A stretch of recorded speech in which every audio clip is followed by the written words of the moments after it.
Yo, today I've created a track in the style of East End dubs with our new sample collection, Amsterdam Grooves Vol.2. Let's go.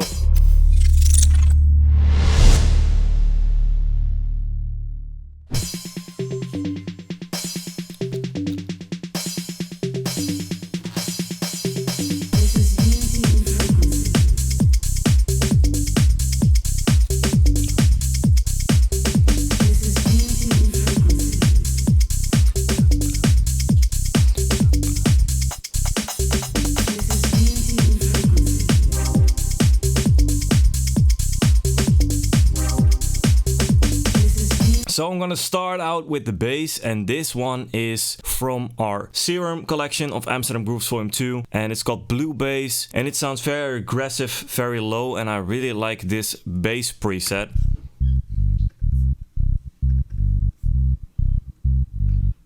So this is what a MIDI looks like, and as you can see, it is pretty low in C. So that's really giving it a growling low end, which I personally really like. With a swing, this is the swing that I've used, so it's kind of bouncy, and I like that. Further, I only have used a kickstart for the post-processing, because the sound itself was very post-processed with some compression and distortion and things like that. I'm going to show you that right now. So this is what the mixing of the Serum 2 preset is. So very good at its own.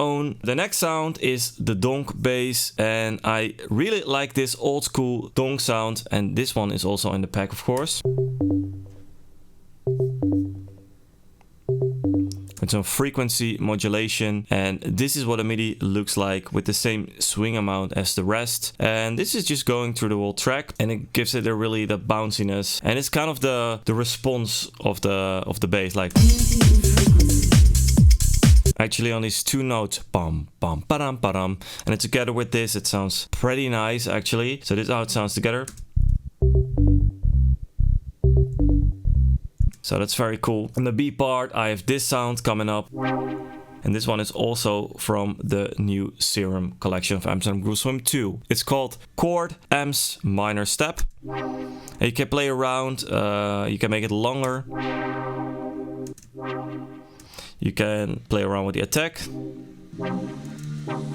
So these macro knobs in the Serum preset pack are very nice, very effective to play around with automation stuff. We've tried to make it as easy as possible for you.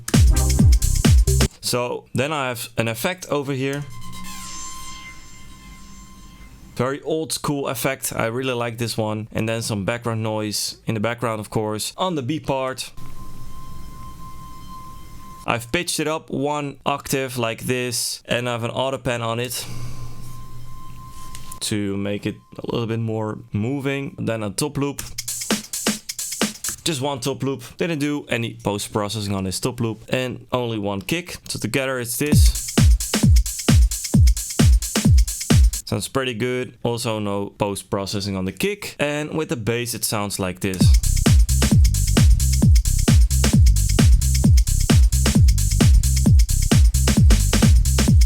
So that's it for the drums. So then I have this fill, it's coming right here.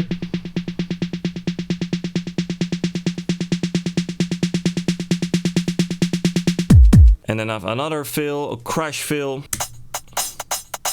And then the B part starts, and then I have this vocal. This is unity in frequency.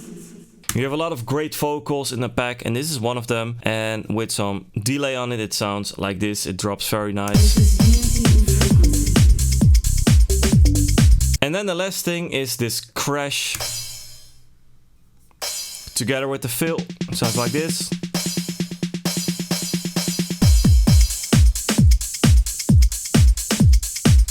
So yeah, that is basically how you can make a track in the style of East End dubs. It is super simple. So the thing is, these short notes right here are very important. Making it very bouncy, and also it's very important that you don't overlap this like this, because otherwise it sounds like this. So it's like one long note, and right now it sounds a little bit more snappy, a little bit more groovy. That's what makes this tracks bouncy, and it works pretty well on the dance floor as well. So together with the drums, yeah. It is no rocket science actually, but it's very effective. So if you like this kind of videos, don't forget to subscribe on the YouTube channel, and I see you on the next video. Bye bye.